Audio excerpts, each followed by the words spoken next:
All right, good morning. Really good to have you here. Happy Wednesday, happy October, et cetera, et cetera. Next Monday at 1:10, when you come to lab, you'll turn in the density lab that we did on Monday. Problem set number 2 is up, so do it first on your own, self-correct using the video, and you'll turn that in. And like this Monday, we will have a seminar self-quiz over chapter 2 first, and you'll self-correct that, and then we'll get into the actual quiz number 2. And following that, we'll go upstairs and do a very unusual but cool lab called the hydrogen spectrum lab. I've got some prizes to share with you that day. It should be pretty cool. Questions on any of that? Yeah. So the quiz 2, that's going to be on chapter 2 only, right? That's right, that's right. We're basically doing like one chapter per problem set and per quiz this quarter, yeah. And then for the midterms and stuff, is that cumulative, everything up to that point? Officially, I have to say yes, but it will focus more on what we just went over in the problem sets. So problem set, or exam 1, will be chapters 1, 2, and 3, definitely. And then exam 2 will be more over 4 and 5, but if you don't know chapters 1, 2, and 3, it would be rough. So yeah, good. Good question. Unfortunately, in this class, you kind of have to learn stuff. Yes.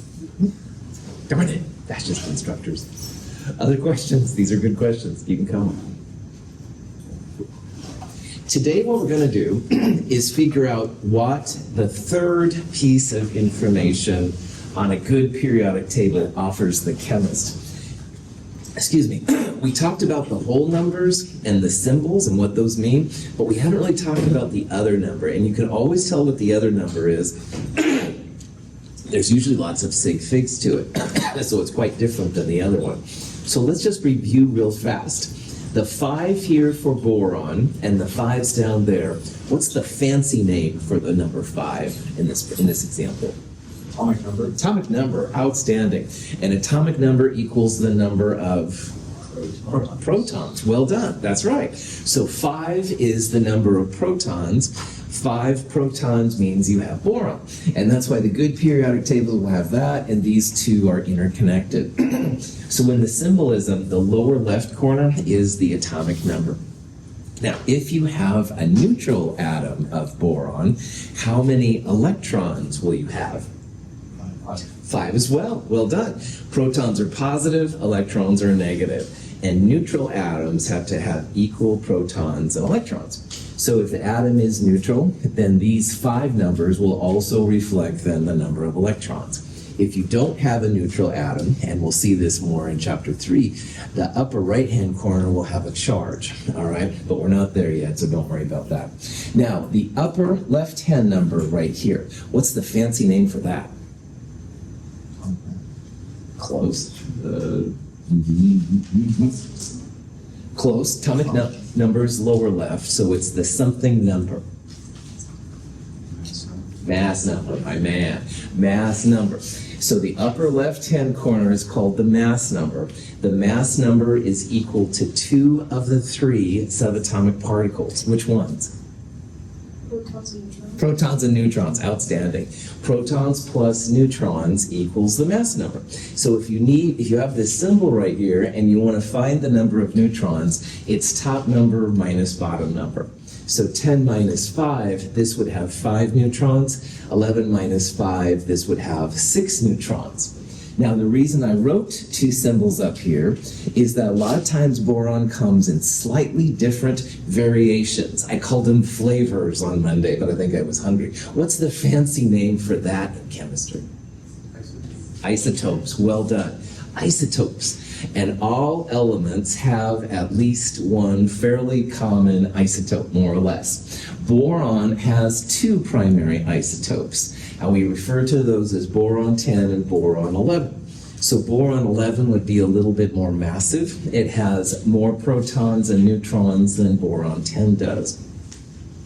So if you have a big bag of boron and you start pulling out boron atoms, all right, sometimes you'll have the boron 10 and sometimes you'll have the boron 11, all right? But they're so small that you hardly ever have a bag that you can start pulling the atoms out. So what we'll do most of the time with is an average value of the mass. And that's the third number on the periodic table. Its formal name is atomic mass, atomic weight, although it's technically mass is better term than weight, but that's okay. Atomic mass is nothing more than the average of all the different isotopes in that particular element. So when we see here 10.811, that means that's the average mass of all the boron atoms. Now, if we start pulling out boron atoms out of a bag, we're never going to have a mass of 10.8. We'll have boron 10s and we'll have boron 11s, but we won't have 10.8. So it's kind of like a made-up number. It's a statistically generated number. And how they calculate it, and we'll look at this more today, they take the sum of the abundance of the isotope times its mass. So roughly, boron 10 is 20% abundant. So that means out of 10 atoms, 2 of the 10 atoms would be boron 10. So if you take the decimal version, so divide this by 100, you get 0.20, and multiply it by the mass of the isotope, which here is 10, and then you add it to any of the other isotopes that happen to be here. So in this example, boron 11 is roughly 80% abundant. So 8 out of 10 atoms would be boron 11. And 80 divided by 100, this is the decimal version of the percentage. You multiply it by its mass. Add these two parts together, 10.8 AMUs, atomic mass units. And to better sig figs, that's what that third number is. Right? So this third number is nothing more than the average of all the atoms that are known. And one day, if we explore Jupiter or something, or one of the moons of Jupiter, and we find a whole bunch of boron with different abundances, we may have to recalculate these kind of things. But for the moment anyway, here on the planet Earth, these numbers are known pretty well, which is really cool. There's a handout in the companion and online. It tells a lot more about isotopic abundance. And if you're interested in this, you can check it out. Any questions? So let's just go through some of the simple things, all right? Lithium has 2 main isotopes, lithium-6 and lithium-7, all right? How do we find the atomic mass of lithium? Periodic table. So under lithium, which is number 3, that red number there is 6.941. That number is the average of all the lithium isotopes. So chemists would call this the atomic mass of lithium, 6.941. So again, the periodic table will be your friend here. Silicon has 3 main isotopes. There's a couple of them that are even smaller than that. But again, to figure out what the atomic mass is, if you have the periodic table, go right up there and check out silicon.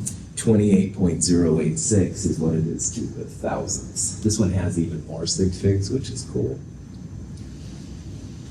Any questions on that? Now, notice here that with lithium as an example, you had a lithium-6 and you had a lithium-7. And if you look at those percentages, the 7 is a lot more abundant than the 6. Like it's almost 9 out of 10 that are lithium-7s, and almost just about 1 out of 10 are lithium-6. So the average, 6.941, if this was a number line, the average is certainly closer to the isotope which has a higher abundance. And that can be kind of useful sometimes. With boron, the boron 11 was more abundant. It was 80%. 10.811 rounded up to 2 sig figs would be 11. You can sometimes make predictions then, like which one is the more abundant isotope that way. Okay. Speaking of which, here's a question. We've got this random element E, okay? And E has several naturally occurring isotopes. There's a 72, a 73, and a 74. And we have here 5 possible atomic mass values, okay? And the question is, what would be the most reasonable atomic mass for these values? And there's kind of 2 ways to do this problem, all right? The math way would be to take the decimal version of this number, so 0.545, and multiply it by the mass, 72. And then add it to the decimal of this one, 0.156 times 73, and add it to 0.299 times 74. And the number will pop out that way. And that's a legit way. However, if you're kind of like, too much math, which I understand, another thing you can do is look at the most abundant isotope, 72. So 72 takes up more than half of the different atoms. So more than half of the time, you'll pull the 72 isotope out, not the 73 or 74. And the numbers on the periodic table are averages. So we expect it's going to be closer to 72, all right? Maybe one of these two numbers. This one it couldn't be, because if it was more than 50% 72, the average, which is what these numbers are, would be closer to 72. So I think C, D, and E are all out. Those aren't going to happen. So between A and B, this one is very, very close to 72. If you had like 90% 72 or something like that, that might be a more reasonable value. But even though this is a lot, it certainly isn't like 80, 90%. So if I was guessing it, this is kind of what I call my hand-waving answer, okay? I would guesstimate that 72.8 is probably a better value. And then, of course, you can verify with math if you want to.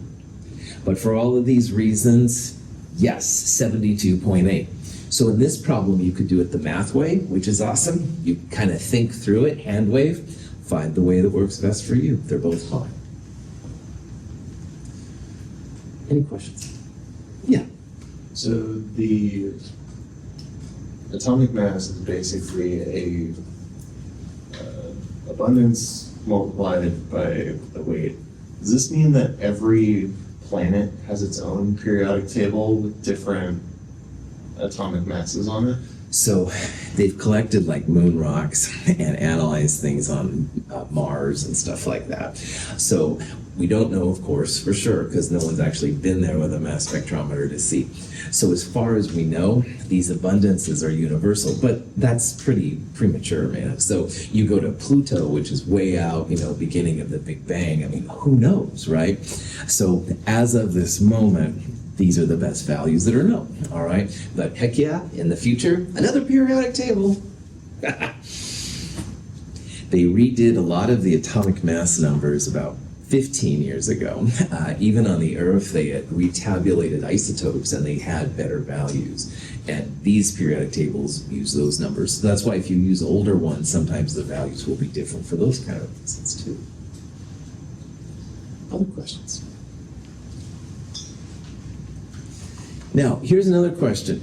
Nitrogen has two main isotopes, nitrogen-14, nitrogen-15, and it says calculate the average atomic mass. So pretend you were on a different planet, or you just no one had ever looked at nitrogen before, and you wanted to know what the average was. You could absolutely do it.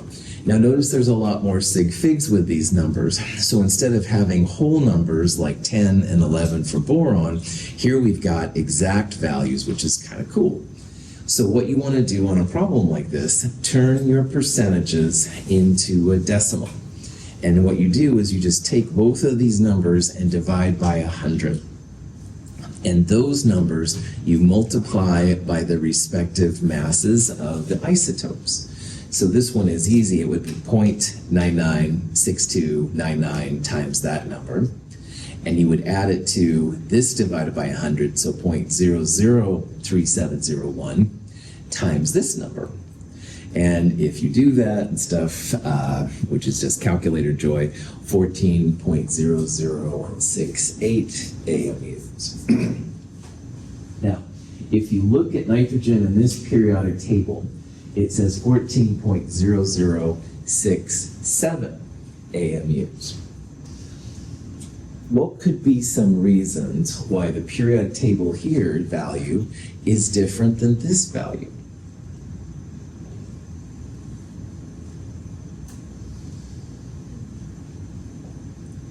Hopefully it's more than bad math or something like that.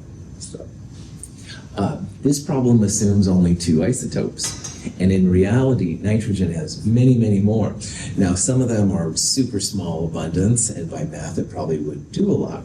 But if you look at all the isotopes, the 14.0067 value is a little bit better. So, joy. Gallium is kind of a cool element. It actually melts in your hand if you hold it. And gallium has two mass values here, 68.9257, 70.9249, and the average atomic mass for this problem anyway, 69.723. You can use this information to calculate the percent abundance of each isotope. Like if we have 50% this one, 50% that one, 99% this, and 1% this, we can use this information to calculate it. Now this is a little tricky, but it's all stuff you can do. It's based on algebra. So what we want to do here, in the previous examples, the average equaled the abundance of the first one, decimal abundance times its mass, plus the decimal abundance of the second one times its mass. And I'm going to call X the decimal of the 69 isotope, and Y the abundance of the 71 isotope. So right now, this number equals X times this number plus Y times this number. And we have two unknowns, X and Y.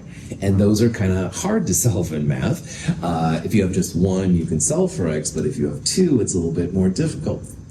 However, the advantage of this kind of problem is that if there's only two isotopes, X plus Y would be 100% if it was a decimal. And because we're using just decimal versions though, X plus Y equals 1.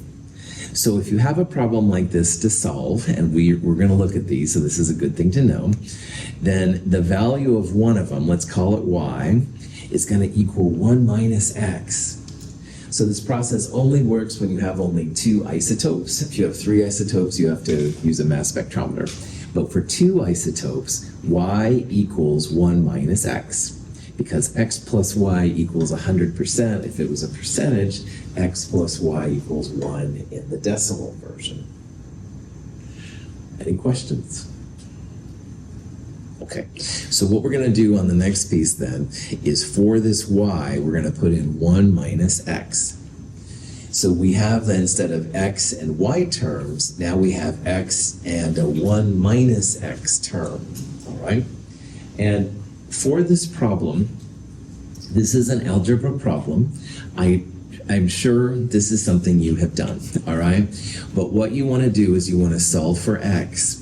So you'll take this number and multiply it by 1, which is just a number.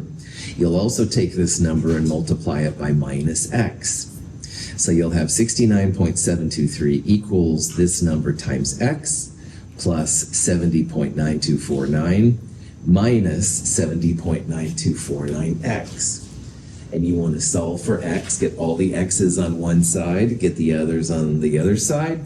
You'll divide whatever number is in front of X by itself on both sides. So you'll have X equals something. If you get 0.6012, 60.12%, if you multiply 100%, pat yourself on the back because you got this. And then 1 minus X, 1 minus 0.6012 would be 39.88% or 0.3988. But I really want you to try this problem. You're going to see these problems in the future, all right? It is just algebra, but it may not be algebra you've done for a while. So I'm just giving you a heads up. Now, I see the beautiful Inspire right here, all right? If you have a calculator with a solve button, you could put this in, comma X solve, and it will spit out the values. And that's fantastic. Nothing wrong with using solve buttons. However, I do encourage you to do it by hand if you're cool with it, because it just will help in the future with math things. And above all else, if you don't get this number, that's when you call me in, all right? Or the LSC/Avid people, because they're there to help you too, so. Any questions?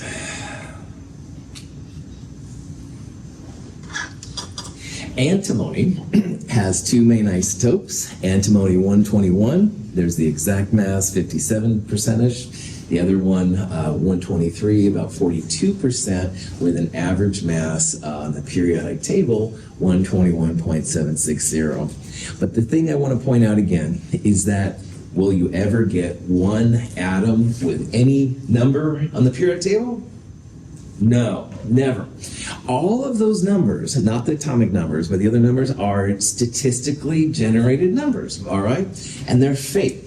And so, for example, there's sometimes it jokes about like the average family. And in 2019, the average family in Oregon was about 1.7 to 1.8 kids. And it's harsh, but there's no families with like one full kid and 7/10 or 8/10 of a kid running around, right? You're always going to have like 2 kids or 1 kid or 3 kids or no kids or something like that. But these numbers are the same kind of thing, all right? No family has 1.7 kids. That's, well, it is getting close to Halloween, but still, that's too weird and stuff to even think about. So all these numbers, and the numbers we're going to use a lot, all the way through Chem 223, all those numbers, the red numbers on these periodic tables, by the way, all those red numbers statistically generated. You're never going to have an atom of antimony, Sb, right there. You're never going to have an atom of antimony with 121.76 AMUs. No, you're going to have the 121s, you're going to have the 123s. This is just the average of all of them. But because they're so small, that's why these numbers are going to be super helpful to us. So, any questions?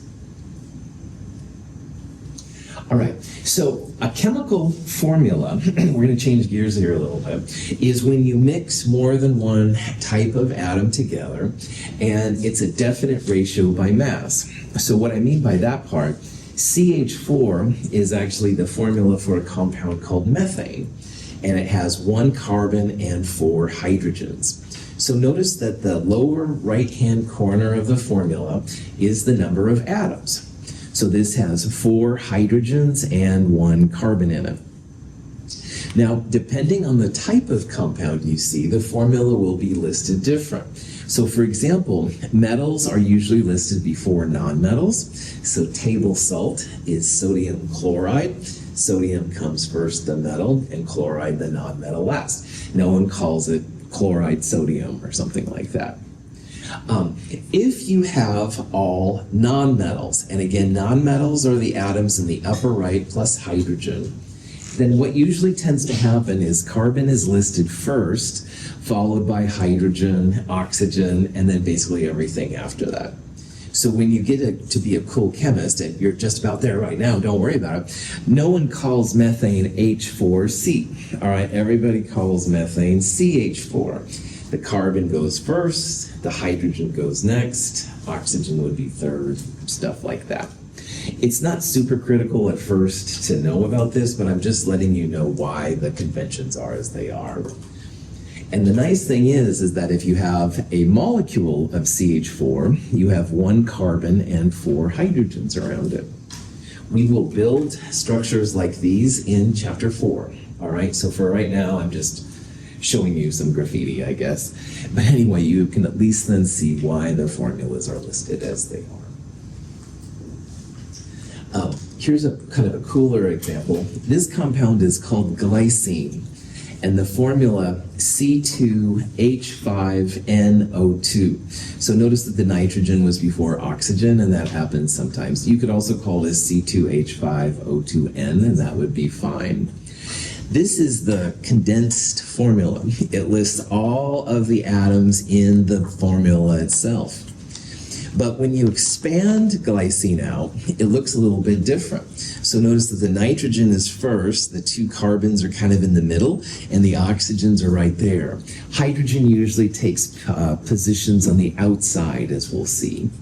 So this is called a Lewis formula or a structural formula, and it has more information for chemists as it starts going through. This is a really helpful thing, believe it or not. It's called ball and stick. This is the nitrogen. Blue is often nitrogen. Here's NH2. Here's the CH2. This is the C double bond O. We'll talk about what double bonds mean later, and OH. In Microsoft Word or Google Docs, stuff like that, and if you don't have access to a graphic design program, what people do is they can sometimes list it like this. And if you think about this, the NH2 is first, and the CH2 is next, and then there's COOH. So they try to give a little bit more information spread out like that. Now, usually in these classes, we'll write them in a condensed formula, like all the atoms go together. But if I really want Ryan to know about this, maybe I would write it like in an email, so in this kind of version, then hopefully it gives more information on what the molecule looks like. And then finally, once in a while you'll see these kind of structures. These are called space filling. We're going to think about bonds as like handshakes, like a hand, if you will, from each atom. But in reality, what happens is the atoms get really close to each other and the electrons kind of blend together. So honestly, this is probably a better representation, but it's hard to make out what's happening in the molecule. So these are just different ways of writing the same formula. We're going to focus mostly on these kind right now, and in chapter 4, we'll start looking more at these Lewis kind of structures. Any questions? Some elements exist as molecules, like more than one piece together. And these are kind of important. Now, most of the atoms on the periodic table come by themselves, all right? So radon, really dangerous, comes through our floors and stuff like that. Radons are individual atoms. And over here on the left-hand side, for example, sodium is an individual atom, comes as single atoms. We officially call them what's called monatomic. You don't need to worry about that. But there are some exceptions. And they don't want to come to the party by themselves. I don't know. So they bring along another atom to go along with them. And some of them, like sulfur and phosphorus, are weird. We don't have to worry about that. But these 7 are going to be really important. So notice my cheesy expression, have no fear of ice clear brew. And by all means, I'm not encouraging anybody to start drinking 21 or 19 in Canada or not. But these 7 fall in this special category because half of H is hydrogen, the N of NO is nitrogen, fluorine, oxygen, iodine, etc. And these 7 atoms don't come by themselves. They always come with a pair. So we call them the 7 diatomics. I've always liked the have no fear of ice clear brew. Some people use Hunkelbrief, which is fine, but it will be important to know that oxygen is O2 and not just O, okay? And it will be important to know that hydrogen is H2 and not just H. Now, the atoms that aren't on here, helium, for example, or lithium, we're going to assume that they are individuals. Only these 7 diatomics have a pair that goes with them. We'll talk about why this is in chapter 5 of Chem 221. So some cool stuff coming up. Getting excited. Questions though, the most important part here, know the 7 diatomics. All right, have no fear of ice clear brew. It will be really important to us. Here's just kind of a cool picture. They did this thing. This is a leaf. They cut it there a little bit. They put it under a microscope, and they were actually able to see the bubbles form from the O2 gas that was created. I thought that was kind of cool. So, woohoo, oxygen. And again, bubbles can be seen. So, all right.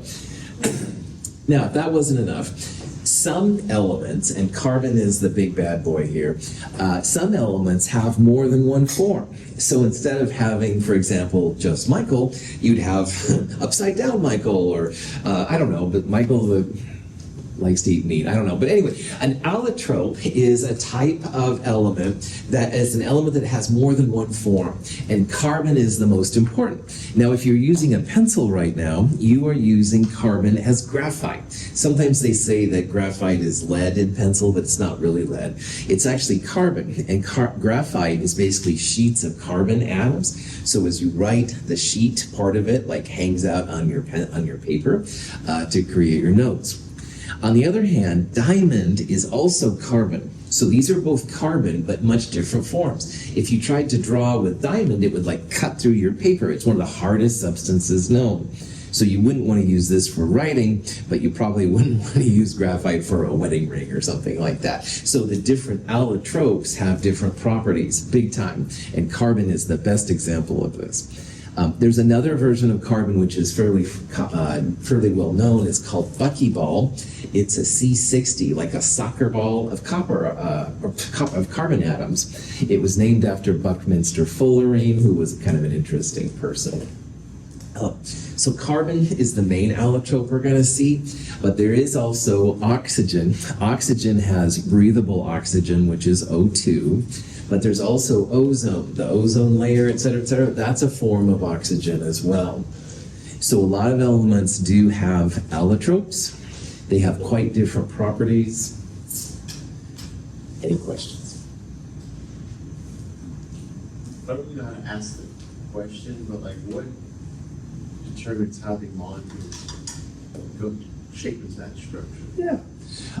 We will kind of answer that question in Chem 222 when we talk about solid state structures. But that's a huge, huge question. And chemists and material scientists and sometimes engineers all try and tackle that. So I'll do a little bit of it, but that's a big, big question. So, but for right now, just realize that these things do exist in different forms. They have different uses, stuff like that.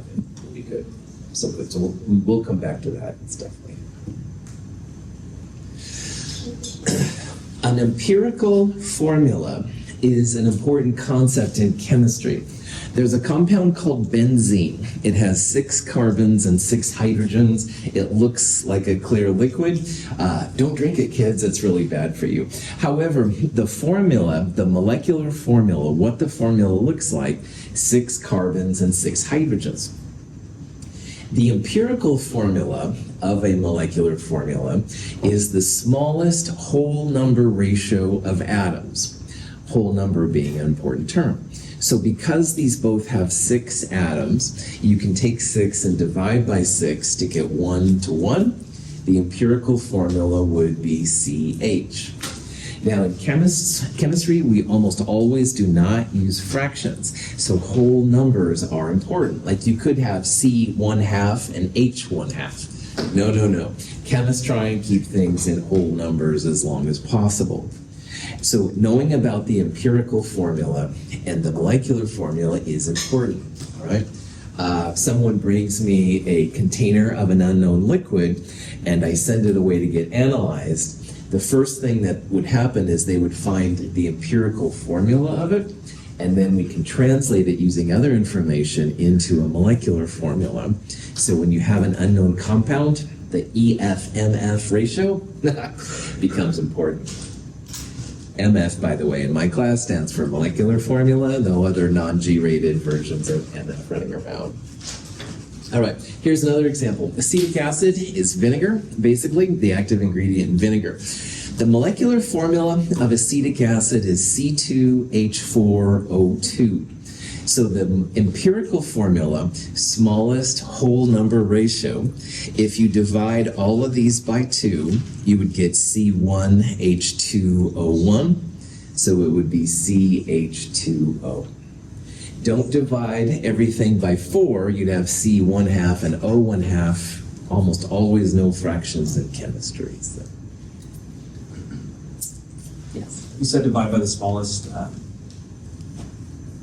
Smallest value to get the smallest whole number ratio. All right, yeah. So 1 to 2 to 1, those are all like whole numbers. Mathematically, you could have a 1/2 to 1 to 1/2, but those aren't whole numbers, okay? So whatever you need to get the smallest whole numbers. Good question. Okay, so P4O10 is a wild substance. It becomes really bright when it's exposed to oxygen. And let's say that I wanted you to tell me what the empirical formula of this compound is, all right? So one thing you could do is you could divide both of these numbers by 4. So 4 divided by 4 would be 1, and 10 divided by 4 would be 2.5. But is that going to be smallest whole number? No, that's right. 2.5 is 2.5. That's not a whole number. So instead of dividing them both by 4, the next thing you could try would be to divide them both by 2. So 4 divided by 2 would be 2, 10 divided by 2 would be 5. And 2 and 5 are both whole numbers, so the empirical formula would be just P2O5. Questions on that? Okay. When we start drawing structures in a future lab, an isomer is an important concept, and this is another weird thing about chemistry. For example, let's say you had the formula C2H6O, all right? And I said, whoa, I've got some C2H6O. Well, one of the compounds with C2H6O is ethanol, drinking alcohol. So if you're 21 and over 19 in Canada, woohoo, let's party, man, ethanol. However, in the chemistry world, this may not be ethanol. This could be another compound called dimethyl ether. Now, dimethyl ether is kind of a nasty compound. You wouldn't want to drink it. It doesn't smell good or anything like that. It's quite different. So sometimes in chemistry, you need more than just the formula to tell what it is. Now, if you look at these things a lot, there's a CH3 on both ends, all right? But the difference between the ethanol and the dimethyl ether is that the oxygen gets moved between the carbons. So in dimethyl ether, you have a carbon-oxygen-carbon. In ethanol, you have a carbon-carbon-oxygen. And believe it or not, that makes quite a difference in the reactivity. This would be maybe arguably fun to play with. Just say no, kids. Dimethyl ether would not be fun to play with. You can catch things on fire, and that might be fun, but it's not something that you'd want to do normally.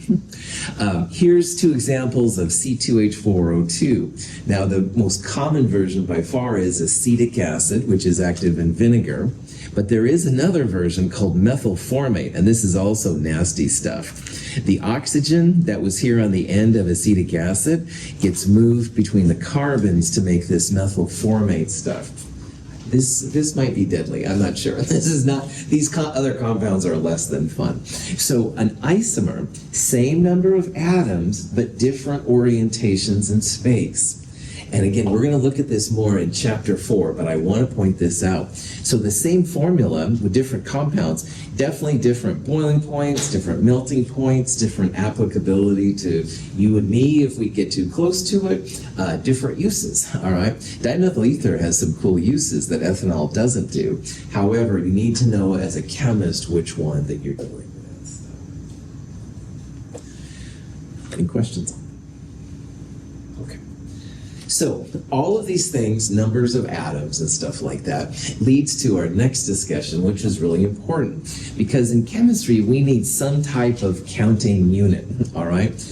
So earlier, last week, I said how a teaspoon of water has more molecules in it than there are teaspoons of water in the Atlantic Ocean, blah, blah, blah. So no one here is going to spend your lab period, like counting atoms, all right? It would be silly because there's so many of them, man. So instead of counting the atoms to know how many you need, we do something that's similar to a dozen.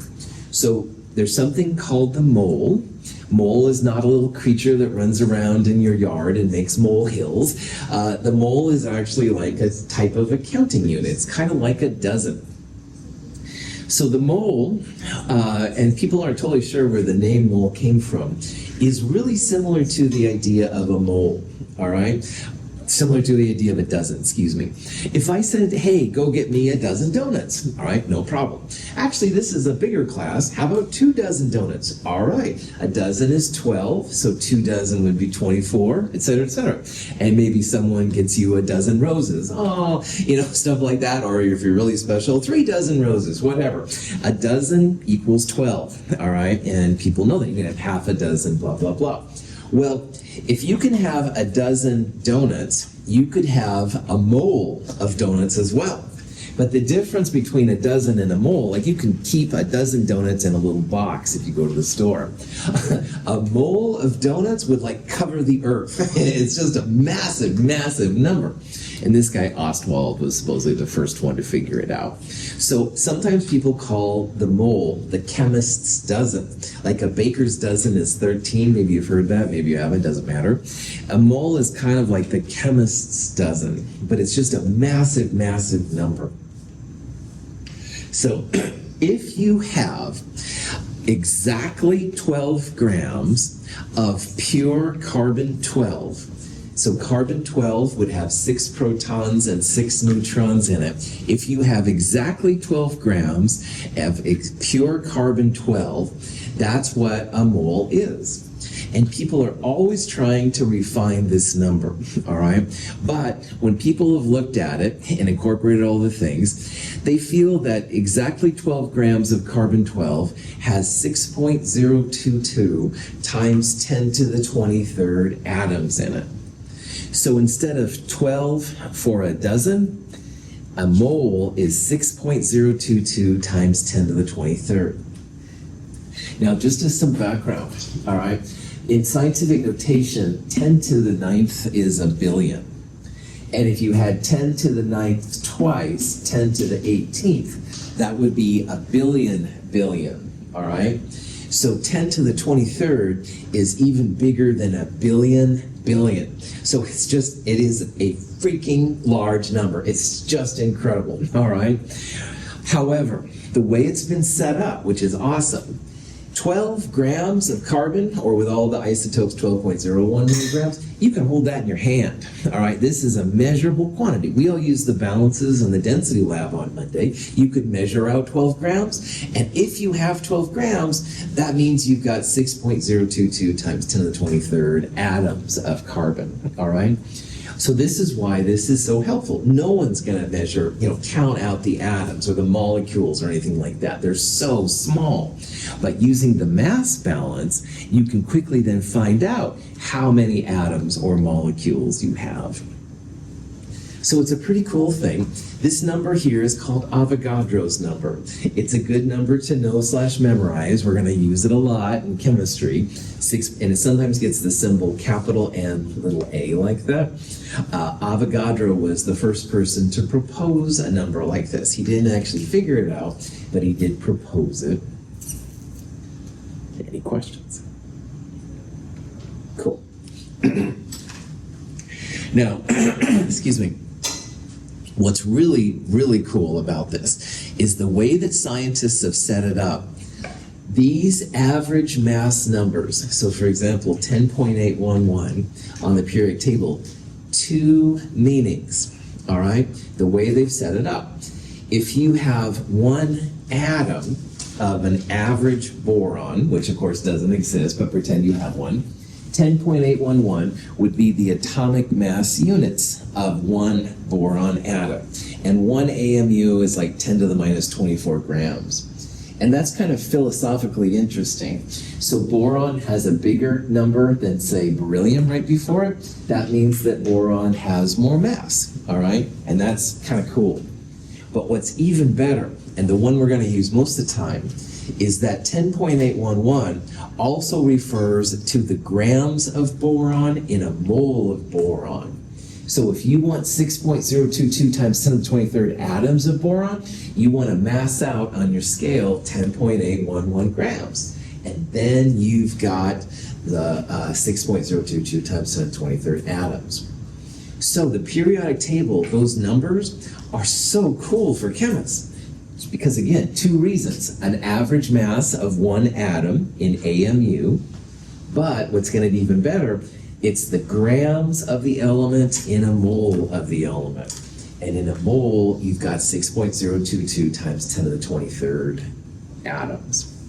So these numbers right here, zinc, carbon, magnesium, copper, etc., these are the numbers on the periodic table. And what someone did is they just massed them out. Each one of these is a mole. So in each one of those quantities, you'd have 6.022 times 10 to the 23rd atoms, which is really, really cool. So you don't have to count your atoms all the time and stuff. Okay. Here's just kind of a summary. All of these numbers right here, come from the periodic table. So to the hundredths place, carbon 12.01, hydrogen to the thousandth place 1.008, etc., etc. So all of these represent a mole if you weigh them out in grams over here. On the other hand, they also represent the mass of an average atom. So the average atom of carbon, this many AMUs. This is the average mass of one chlorine atom. But again, what we're going to think about those numbers most of the time, they are molar mass values. And if you have this many grams, you have a mole, which is this many atoms and stuff. So pretty cool. So you are looking in this picture at 6.022 times 10 to the 23rd atoms of each of those respective elements, which is pretty neat. Again, it's amazing that scientists were able to figure this out, but pretty cool.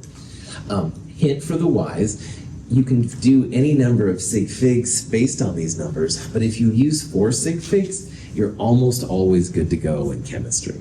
All right, so 4 sig figs is what I'll try to do most of the time in the examples. Yeah. Why is that?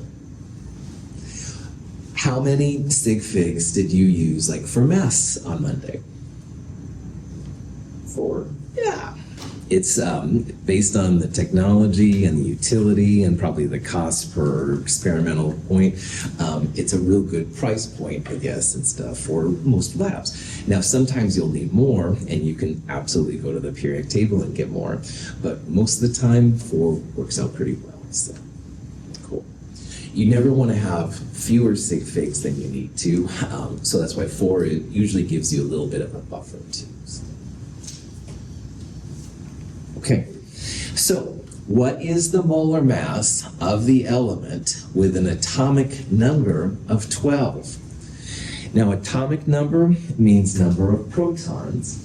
So if you look up here, which element has an atomic number of 12? Chromium would be number 24. It would have 24. Magnesium, that's right. So yeah, so it's the blue numbers you're looking for. That's kind of the punchline, all right? And magnesium is number 12, so it has an atomic number of 12 protons, and its molar mass, then if you look at the third number on there, 24.3050. So if you have a mass balance and you put 24.3050 grams of magnesium, you've got a mole. 6.022 times 10 to the 23rd atoms of magnesium. Questions on that? So, Magnesium metal burns. The product of the reaction has a greater mass than that of the original magnesium. John Dalton's atomic theory successfully explained this seemingly strange result. we will come back to this, but magnesium, when it's burned, makes a really bright light. It's used sometimes when people are looking for people lost in the forest, stuff like that. But anyway, in this problem, we have 0.200 grams, all right? And 0.200 grams would literally fit on your pinky. It's a really small amount. But let's figure out how many moles of magnesium that represents, and then how many atoms. And for this problem, instead of 24.3050, like I said, usually 4 sig figs is a great place for these numbers. So 24.31 to the hundredths is great. We'll have 3 sig figs here and 4 sig figs here, so it's going to be good. So grams and grams per mole, you want the grams to cancel out. So if you divide the molar mass, 0.200 grams on top, 24.31 grams on the bottom, the grams cancel. You've got moles over here to 3 sig figs rounding up. 8.23 times 10 to the minus 3 moles. And whoopee-doo, I don't know what that means, even after all my years in chemistry, but it's a number that you can figure out. But the next part's kind of cool. So, all right, whoopee-doo, Russell, we've got this many moles. How many atoms are in this 0.200 grams? So you could start with this, go to moles, and then do the Avogadro's number, but I'm going to start with the moles and directly relate it into the atoms. And this is where Avogadro's number now comes in. Avogadro's number is number of pieces per mole. So magnesium's smallest piece is the atom. So you can see here the moles are going to cancel. We're going to have only atoms left over. And lo and behold, that tiny piece of magnesium that's on your pinky, 4.96 times 10 to the 21st atoms. Now remember, 10 to the 18th was a billion billion. So again, you've got more than a billion atoms hanging out on your pinky when you have this. Pretty cool. Also, remember I said most of chemistry, starting unit cancels, get to the new unit. Grams per mole, atoms per mole, same process, all right? We're going to cancel out the initial unit, get to the new unit, and be good to go. Any questions? All right, we'll do more of this on Friday. Thank you for being here. Have a wonderful day.